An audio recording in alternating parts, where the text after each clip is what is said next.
Chers amis, chers abonnés, bonjour, bien le bonjour. Aujourd'hui, on va parler du syndrome de l'imposteur. C'est une clinique que l'on rencontre relativement souvent. Bon nombre de personnes présentent ce trouble, cette problématique. Si on le définit, le syndrome de l'imposteur, c'est quoi? Eh bien, ce sont des personnes qui ne légitiment pas la place qu'elles occupent dans la société, le rôle, la fonction qu'on leur donne, qu'elles ont obtenue. Ces personnes-là ont la sensation qu'elles ne méritent pas ce poste, cette place, cette fonction, ce rôle qu'elles occupent et qu'on lui renvoie. Voilà, c'est incongru. Pour cette personne-là, c'est incongru. C'est presque pas normal, c'est pas normal. On va y revenir, tout le développement de la vidéo repose là-dessus, bien évidemment. Alors, inutile de vous dire que la structure narcissique de ces personnes a été un tantinet chambardée dans leur existence, et notamment dans les prémices. On va y revenir tout à l'heure. Il y a forcément une explication ou des explications. Et il y a potentiellement et heureusement une issue. Mais c'est un travail, et c'est pas simple. Vous connaissez un truc simple dans la vie, vous? Non. Bon, on est d'accord là-dessus. Le syndrome de l'imposteur, en fait, c'est la personne a l'impression qu'elle est un imposteur par rapport à l'image qu'on lui renvoie, la fonction qu'elle occupe, la place qu'on lui donne, le rôle qu'elle joue, la personne. Un imposteur, sous-entendu, c'est pas moi, j'ai pas à être là, on se trompe sur moi, on fait une erreur de me donner telle ou telle fonction, et ainsi de suite. L'imposteur, celui qui se fait passer pour ou qui occupe la place d'eux alors qu'il n'est pas légitime. Voilà, ça me paraît un complément de définition relativement intéressant. La personne qui souffre de ce syndrome de l'imposteur, alors, homme-femme, on a longtemps cru que c'était un syndrome plutôt féminin, ce qui est faux, parce que les choses à l'époque, probablement, mais en tout cas maintenant, sont relativement équilibrées. Vous avez autant d'hommes qui vont souffrir de cela que de femmes qui vont en souffrir. La grande peut-être différence, l'énormissime différence, c'est que les femmes n'ont pas peur de le reconnaître, alors que les hommes sont beaucoup plus empruntés avec ça. C'est ça qui fait que ça tronque les statistiques. Mais n'oubliez pas que les statistiques sont faites effectivement pour être trompées. C'est toujours trompeur une statistique. Les statistiques, on en fait ce qu'on en veut. Alors la personne qui souffre du syndrome de l'imposteur, elle aura toujours l'impression que dans une configuration notamment professionnelle, mais ça peut être, vous allez voir, on va générer de l'amplitude. Vous verrez que c'est multidimensionnel. C'est polymorphe et c'est multidimensionnel. Ce qui est valable dans le milieu du travail est valable dans les relations d'amour, est valable dans les relations amicales, est valable dans son rôle de père ou de mère de famille. Voilà, vous verrez que c'est multidimensionnel. Le sport, les compétitions sportives, et ainsi de suite. Polymorphe, multidimensionnel, multiforme. La personne qui souffre de ce trouble aura toujours l'impression, pour ne pas dire l'espèce de certitude, que les autres, ils sont mieux outillés qu'elle. Les autres méritent sa place à elle, la personne qui effectivement souffre de ce trouble. La personne qui souffre de ce syndrome de l'imposteur va toujours estimer que les autres jouissent d'une expérience, d'une aura, d'une compétence beaucoup plus élaborée qu'elle. La personne, pas au sens féminin du terme, hein, la personne qui souffre d'eux. On l'a dit tout à l'heure, 50-50 homme-femme. Ça, c'est un souci, parce qu'il y aura toujours quelqu'un, où que vous soyez, où vous estimerez toujours que cette personne-là sait mieux faire que vous, est plus habilité à prendre votre place ou à savoir faire plutôt que vous, est plus diplômé, plus expérimenté, plus volubile et tout ce qui s'ensuit. Et ça, c'est le souci. Alors dans la vie, chers amis, chers abonnés, vous rencontrerez toujours des gens un tantinet plus brillants que vous. Disons brillants différemment de vous. Mais qu'est-ce que vous regardez quand vous vous comparez aux autres? Et on va y revenir parce que c'est surtout une problématique de comparaison. Et ça, c'est un souci, parce que comparaison n'est pas raison, vous connaissez l'adage, mais malgré cet adage-là, tout le monde, beaucoup de gens tombent dans ce piège du comparatif. Et qu'est-ce qu'on regarde quand on fait un comparatif? Est-ce qu'on regarde effectivement ce qu'on a autant que les autres, voire même mieux que les autres, ou est-ce qu'on regarde ce petit artifice qui fait que l'autre a ce petit truc en plus par rapport à nous? Tout est une question de prisme, tout est une question de regard. Vous verrez que les personnes qui souffrent de ce trouble, qui présentent ce trouble, qui sont prises dans ce trouble, aliénées par ce trouble, ont toujours ce souci du comparatif. Parce que vous verrez que c'est une clinique très particulière qui renvoie à deux axes principaux, deux axes cliniques principaux. L'image de soi, bien évidemment la valorisation de soi, le regard que l'on porte sur soi, et bien évidemment, ça c'est le premier axe clinique sur lequel il faut travailler avec ces personnes-là. Et le deuxième axe clinique, bien évidemment, c'est les éléments comparatifs. Quid de ma valeur eu égard à la valeur des autres? Voilà. Que vaut ma valeur quand elle est mise comparativement avec les autres? Voilà, quand elle est évaluée avec les autres. Voilà. Eh bien, les deux éléments fondamentaux, les deux éléments cliniques, donc qui permettent de se rendre compte de là où en sont les gens et qui potentiellement offrent des perspectives, des hypothèses, on peut probablement arriver à fonctionner autrement. Soyons d'accord là-dessus. C'est l'aspect thérapeutique des choses. Eh bien, les deux axes fondamentaux de cette problématique-là, ils sont là.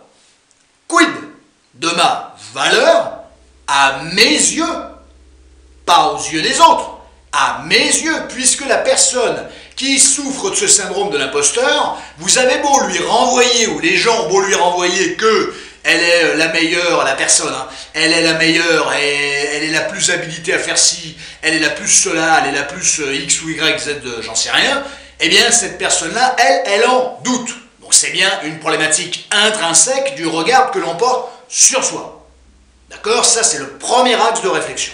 Le deuxième axe, bien évidemment, c'est moi, avec déjà, hein, vous avez vu, ça part claudiquant, hein, c'est boiteux. Parce que si je pars avec une image négative de moi-même, ou pas suffisamment valorisée, eh bien effectivement, dans mon comparatif aux autres, les choses risquent d'être relativement compliquées, pour ne pas dire complexes. Parce que forcément, j'estimerai la personne qui est dans le syndrome de l'imposteur, estimera toujours que d'autres sont beaucoup plus habilités qu'elle, la personne qui souffre de ça.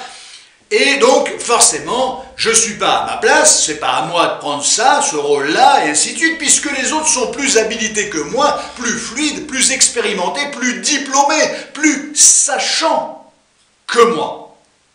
Où est le savoir? Quid du savoir? Alors, je vous le dis tout de suite. La comparaison, les éléments comparatifs sont toujours péjoratifs. La personne qui souffre de ce trouble, qui n'est pas une maladie, c'est un trouble. On reviendra sur une petite polémique tout à l'heure là-dessus. Polémique entre guillemets, dissension, hiatus, désaccord, différence de point de vue.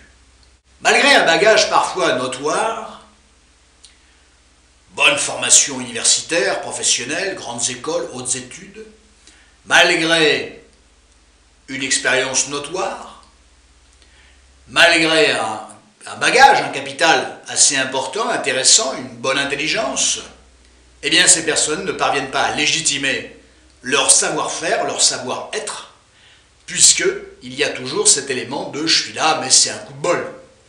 Voilà, il n'y a pas de la chance dans la vie, ça peut peut-être exister, je pense que ça se provoque quand même pas mal, et indépendamment de provoquer la chance, à un moment donné, le petit savoir-faire d'une personne par rapport potentiellement à une autre, effectivement, risque de faire la différence. Le « je suis là, mais parce que personne d'autre n'était à la hauteur », à un moment donné, ça me semble limité. Mais ça, c'est mon point de vue à moi. Vous pensez bien que les personnes qui souffrent de ce syndrome-là ne voient pas les choses de cette manière-là, et c'est bien le souci. À quel degré? À quel degré? L'être humain, et notamment celui qui souffre de ce syndrome de l'imposteur, estime qu'il est pleinement légitime à la place à laquelle il est, à la place qu'il ou qu'elle occupe, et que ce qu'on lui renvoie de lui, ce n'est pas dans une stratégie manipulatoire, c'est bien parce qu'il y a un fond de vérité, du moins pour celui qui lui renvoie. Et ça, ce qu'on nous renvoie, à un moment donné, il est souhaitable de l'accepter. Pour l'accepter, il faut se sentir légitime à être à cet endroit-là, métaphoriquement parlant bien sûr, parce que c'est polymorphe, c'est multidimensionnel, et surtout à dire, oui, j'entends ça, ok, je pense qu'il faut rationaliser un peu, mais ça me fait du bien et ça me fait plaisir de l'entendre. Parce que je suis légitime à l'entendre. Or, ces personnes qui souffrent du syndrome de l'imposteur ont une problématique, ce que je pourrais appeler un trouble de légitimité. Elles ne légitiment pas non seulement leur parcours, leur bagage, leurs compétences, et encore moins la fonction qu'elles occupent, les places qu'elles pourraient revendiquer, et ce que ces personnes pourraient briguer, bien évidemment, espérer. Elles en ont le potentiel, mais à un moment donné, le potentiel c'est une chose, s'en servir en est une autre, et la résultante de l'opportunisme, de se servir de ce potentiel, et donc d'un résultat favorable, c'est toute une affaire, c'est tout un nouage, comme disait Lacan finalement, un nouage, et c'est un nouage qui n'est pas si simple que cela. La personne a eu un job alors qu'il y avait 50 ou 100 personnes qui se présentaient, la personne a eu le job, ok, elle ne vous dira pas, ouais, génial, bon, faut jamais se vanter de toute façon, hein. Ouais, génial, c'était 50, si c'était 100, c'est moi qui ai gagné, voilà, non, c'est pas si simple. Elle vous dira toujours que non, mais c'est pas normal, ils ont mal évalué les autres, ils m'ont reçu moi, pourquoi ils ont parlé autant avec moi qu'avec les autres, bref, il y aura toujours, c'est assez incroyable le discours d'une personne qui effectivement, qui souffre de ce syndrome, parce que c'est une souffrance quelque part, eh bien, c'est un malaise, c'est un hiatus, eh bien, c'est toujours intéressant les éléments qui vont être invoqués, parce que ils correspondent à une vision, mais fondamentalement, on pourrait largement regarder les choses autrement. Ce qui compte, c'est pas que le tiers regarde les choses autrement, c'est que la personne en elle-même parvienne à regarder les choses autrement et à légitimer effectivement sa réussite. Et ça, c'est un problème. Ces personnes-là ont souvent l'impression d'avoir pris la place de quelqu'un d'autre. Ben, c'est bien, oui, fondamentalement, quand vous prenez une place dans la société, vous prenez la place potentiellement de quelqu'un d'autre. Mais le but, il n'est pas de prendre la place de quelqu'un, il est de prendre votre place. C'est sûr qu'en occupant une place, vous prenez potentiellement une place que quelqu'un d'autre aurait pu occuper, si vous êtes encore avec moi. Oui, mais ça, c'est la vie, c'est notre société qui veut ça. Et à partir du moment où vous êtes en place, alors prendre une place, c'est une chose, la conserver en est une autre. Hein, la faire évoluer, en est encore une autre, on est d'accord. Mais bien sûr que... Mais si vous vivez avec le fait qu'à cette place-là, c'est quelqu'un d'autre que vous qui devait s'asseoir, imaginez la problématique, imaginez l'hiatus, imaginez l'inconfort. Et on est dans l'antithèse de la légitimité dont je vous parlais tout à l'heure.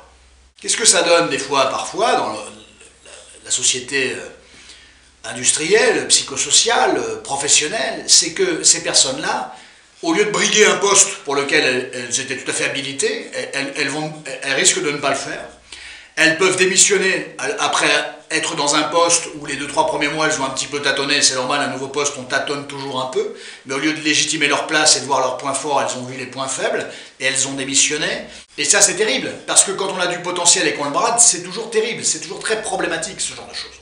Malgré le fait que cette place que les personnes occupent en société, mais on va parler de la vie de couple après, hein, malgré le fait que cette place que les personnes occupent en société, elles l'occupent légitimement. Alors, légitimement, dans le sens, elles ne légitiment pas leur place, mais l'occupation de cette place-là, de ce rôle, de cette fonction-là, elle est légitime, c'est-à-dire qu'elles n'ont pas triché pour l'obtenir. Elles n'ont pas fait des coups tordus, elles n'ont pas fait des croche-pattes aux 50 autres candidats, et ainsi de suite. Non, elles ont obtenu les choses normalement, je dirais, légitimement. C'est un terme qui jalonne mon langage, mais parce que c'est vrai. Mais même si des fois vous bénéficiez d'un coup de pouce, d'une personne, d'un coup de main, de quelqu'un qui veut absolument que vous obteniez tel poste ou pas, on a toujours quelqu'un qui nous lance, qui nous donne un coup de main, un coup de pouce, plus ou moins, ça dépend des carrières, ça dépend des métiers, ça dépend de tout un tas de choses.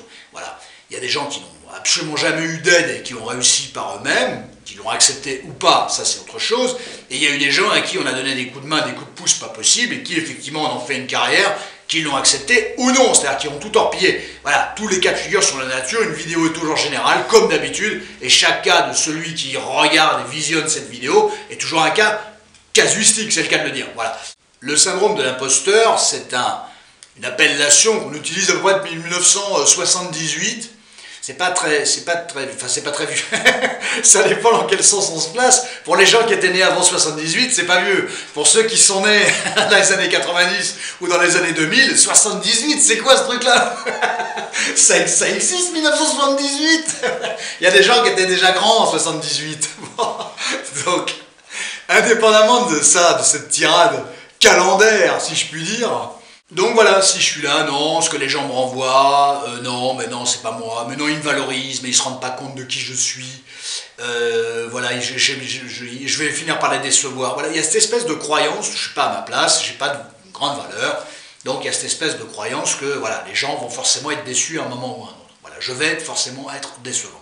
Voilà, je n'ai pas une bonne image de moi, donc je vais forcément être décevant. C'est pas toujours très conscient, mais la logique, elle est là. Et c'est de ça, c'est là-dessus que je vous interpelle, parce que l'élément clinique numéro 1, le rapport à soi-même, et ensuite le rapport comparatif aux autres. Si j'ai pas une bonne image de moi, je ne vois pas comment je vais estimer que les gens vont, ce soit normal que les gens aient une bonne image de moi. Bien d'accord. Voilà, si vous n'êtes pas en accord avec vous-même, les gens vous renvoient quelque chose de favorable, ça ne peut pas être accueilli tranquillement, paisiblement. Mais non, puisque vous êtes vous-même en désaccord.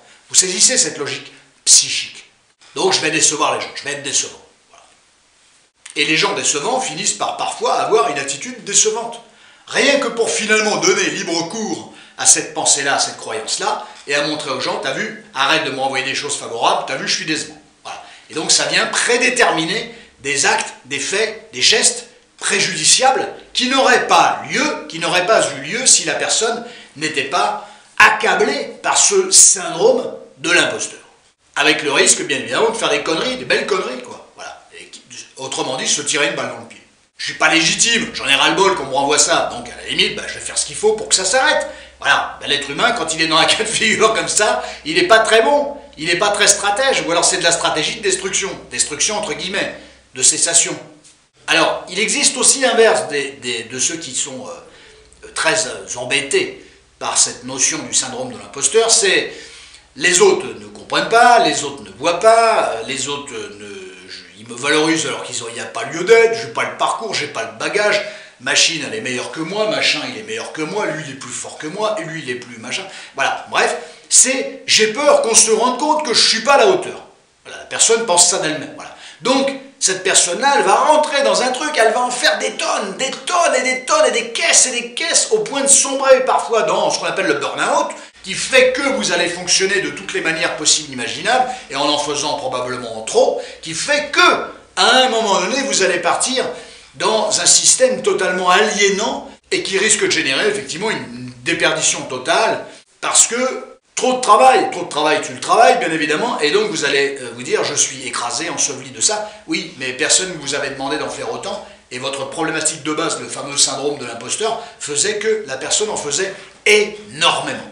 Et beaucoup trop en lien, malheureusement, à cause de sa problématique personnelle, du regard qu'elle avait sur elle-même, la personne. Il faut que je fournisse énormément, sinon on va se rendre compte que j'ai une carence. Mais tout le monde a une carence, et il n'y a pas forcément besoin d'en fournir des caisses et des caisses pour masquer une potentielle carence. Voilà, mais ça c'est une croyance, les gens agissent avec cette croyance-là, et regardez les débordements que ça peut générer, les déperditions que ça peut générer, et notamment la mise en place, petit à petit bien évidemment, d'un burn-out. Tout ça est moulu dans la grande machine du monde professionnel, et effectivement, une fois moulu, vous n'êtes plus en état. J'ai peur, autrement dit, j'ai peur d'être démasqué. Voilà, mais j'ai peur d'être démasqué. J'usurpe cette place, on va bien finir par s'en rendre compte et on va me virer, on va me lourder. D'où le fait que certaines personnes démissionnent, ne briguent pas certains postes, se sabordent. Donc chercher à être parfait, c'est toujours dangereux, parce que ça veut dire que vous n'êtes pas parfaitement en accord avec vous-même, c'est le cas de le dire, et puis ça va générer un trop de dépenses d'énergie qui va se retourner contre vous à un moment ou à un autre. Et ça c'est un souci en frôlant le burn-out. Voilà, on ne se rend pas toujours bien compte que le rapport que l'on entretient aux autres ou le rapport que l'on entretient à la société ou la place qu'on prend en société ne fait qu'inéluctablement nous renvoyer vers nous-mêmes. Voilà. Parce que c'est sous forme de projection que, effectivement, s'exerce, s'incarne, se dégage la problématique d'un être humain.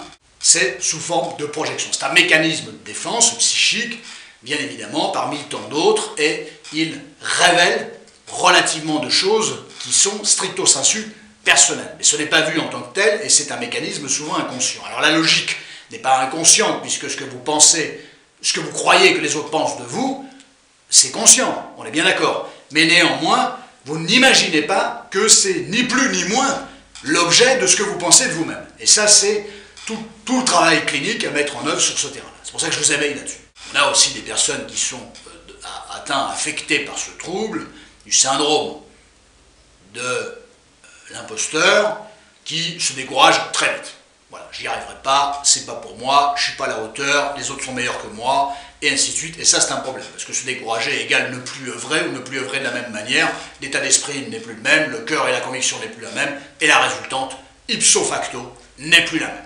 C'est souvent une problématique qu'on rencontre, notamment dans la sphère professionnelle, on va parler de la sphère personnelle juste dans une poignée de secondes, où effectivement les êtres humains sont relativement comparés, hein, où il y a des notions de classement, de performance, et où on classe les gens, on les challenge d'une certaine manière, mais plus vous créez du challenge, et plus vous allez créer effectivement les angoisses qui vont avec le challenge, c'est-à-dire la peur de ne pas réussir, la difficulté à faire confiance à son propre potentiel, à l'élaborer, à mettre en œuvre une stratégie, et bien évidemment, qui dit challenge dit comparatif. Qui sont mes potentiels adversaires, de quoi jouissent-ils, et quels sont potentiellement leurs défauts. Et comme la personne qui est frappée par ce trouble, eh bien, estime qu'elle n'a pas suffisamment d'avantages, qu'elle a plutôt des inconvénients, et que les autres, eux, ont plus d'avantages que d'inconvénients, vous pensez bien que le classement, la classification se fait naturellement, mais faussement naturellement. Il se fait naturellement parce que la personne ne joue pas sa véritable partition. Et ça, c'est bien dommage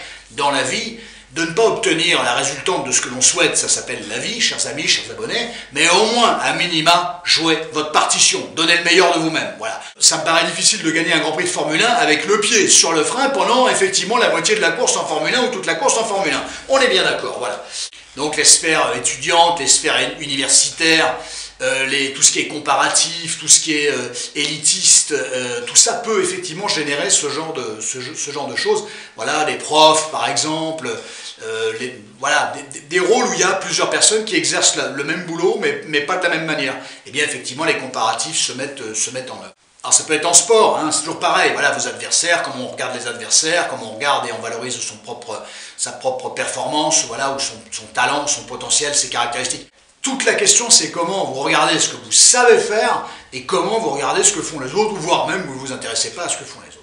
Alors, c'est également valable en amour, vous pensez bien, parce qu'un tel état d'esprit, vous l'emmenez avec vous dans votre valise, la valise de la vie, n'est-ce pas? Et c'est valable multidimensionnellement parlant. Vous rencontrez une nana qui souffre du syndrome de l'imposteur, ou un monsieur, un homme qui souffre du syndrome de l'imposteur, il rencontre une nana géniale, et cette nana rencontre un mec génial, et la personne forcément lui renvoie: quelle chance j'ai eu de te rencontrer. Vous pensez bien que la personne qui souffre de ce trouble de l'imposteur va dire: mais attends, qu'est-ce qu'elle me raconte là? Pourquoi elle me raconte ça? Voilà, il y a une espèce de méfiance, il y a une espèce de défiance, mais c'est pas possible, ce qu'elle me renvoie, c'est pas possible. Je vais forcément la décevoir, je vais forcément le décevoir. Il m'idéalise, ça me dérange qu'il m'idéalise, et forcément il va être déçu au bout d'un moment. Bien souvent, les personnes qui souffrent du syndrome de l'imposteur vont être dans des situations d'évitement. Ils ne se confrontent pas à la situation.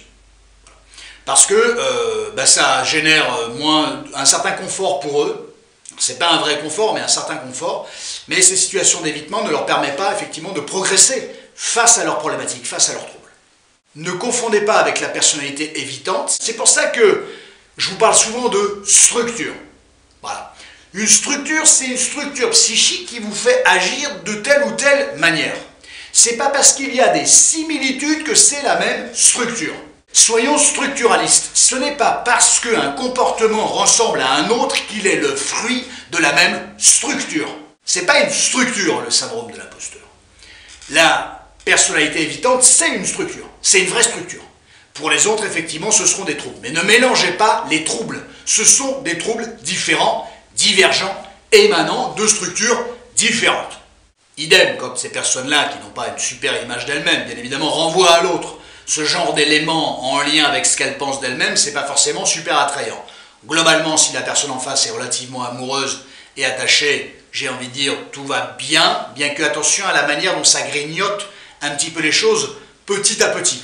Mais si quelqu'un, lui-même en face, est dans un truc un petit peu fragile aussi, ne sait pas trop où il en est, où il va, où elle va, effectivement, il y a un risque de rupture bilatérale. Chacun va repartir de son côté, mais en n'ayant même pas donné le meilleur de lui-même, et chacun va cultiver le fait que les relations soient excessivement compliquées, complexes, et ça c'est une évidence, et particulièrement aujourd'hui, ben voilà.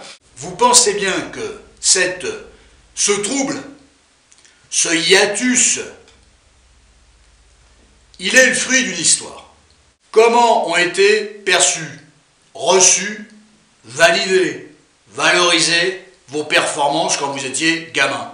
Ça va du petit dessin à 1 an et demi, 2 ans, à vos prestations scolaires, à vos prestations sportives, à quelles que soient vos prestations musicales, artistiques, peu importe comment ça a été intégré, reçu, valorisé.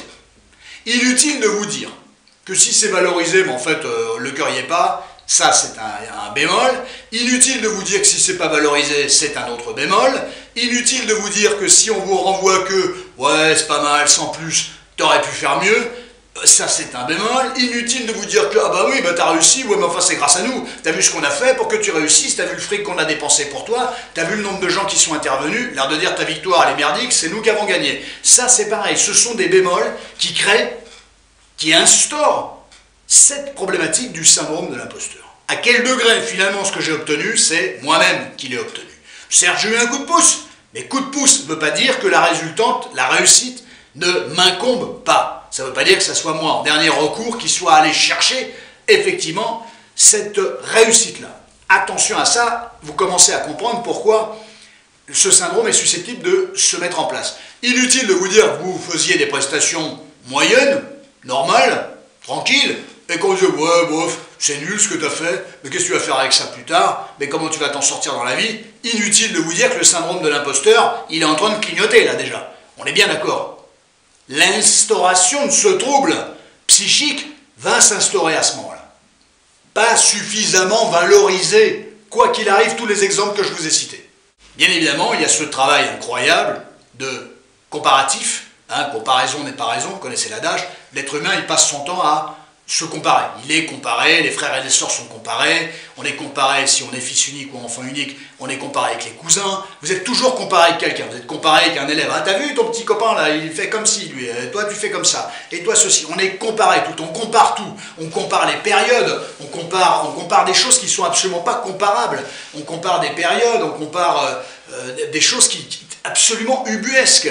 Ou alors on valorise vos performances, mais en fait vous, on s'en fout. Ah, t'as vu, ma fille, elle a eu ça. Ah, t'as vu, mon fils, il a fait ça. Ah, t'as vu, génial. En fait, le parent, il se met plus en avant qu'autre chose grâce à la performance de son enfant. On est bien d'accord. Mais en fait, ce qu'est l'enfant lui-même, ce qu'il vit, ce qu'il ressent, comment il va, on s'y intéresse pas. On s'intéresse qu'à ses performances. Ça, c'est pas mal aussi. Quid de ma valeur. Voilà, vous comprenez la mécanique du syndrome de l'imposteur. Ces quelques exemples pêle-mêle, vous pensez bien qu'il y en a un paquet, et donc vous ne vous focalisez pas sur les 5 ou 6 que je soulève, parce que vous en aurez forcément un différent de celui-là. C'est une vidéo générale, ne tombez pas dans ce piège de faire un lien trop hâtif entre une généralité globale, et on ne peut pas souligner tous les cas de figure, et effectivement votre cas particulier. Attention à ça.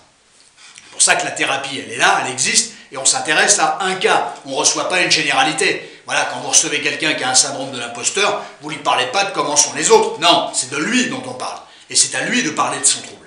Vous comprenez cet élément casuistique, personnel, singulier, particulier.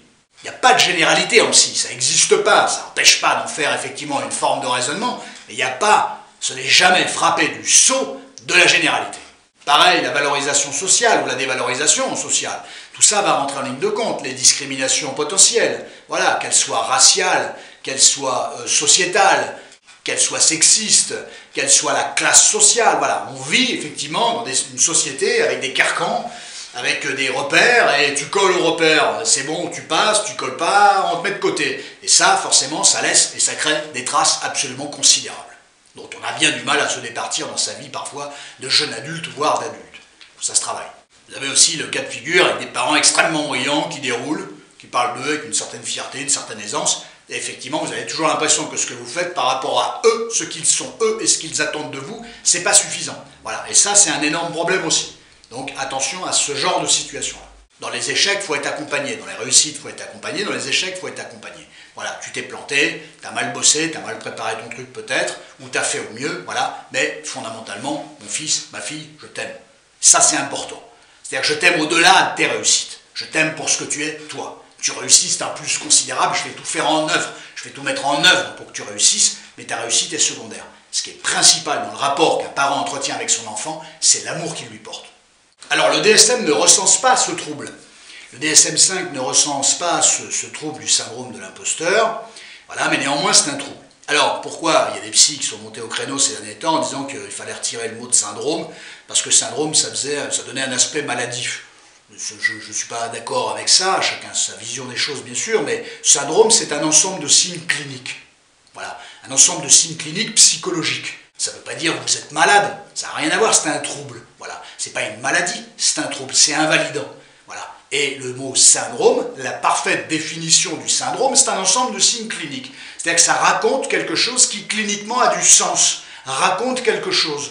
Voilà, et c'est un agglomérat d'ailleurs en règle générale, vous avez vu dans cette vidéo, ô combien effectivement ce syndrome relève de bon nombre de points, de prismes qu'on a déjà soulevés ensemble depuis tout à l'heure. Effectivement, la personne qui souffre de ce syndrome de l'imposteur présente des signes cliniques dont elle peut parler, la personne, dont on peut comprendre énormément de choses, mais voilà, ça n'en fait pas pour autant un caractère maladif. Voilà, donc je pense qu'on peut tout à fait garder, moi je garderai toujours ce mot de syndrome. Syndrome n'est pas une maladie, c'est un ensemble de signes cliniques. Ça révèle 1001 faits, 1001 gestes, 1001 pensées, 1001 attitudes, voilà, mais qui n'en fait pas un caractère maladif, si je puis dire pour autant.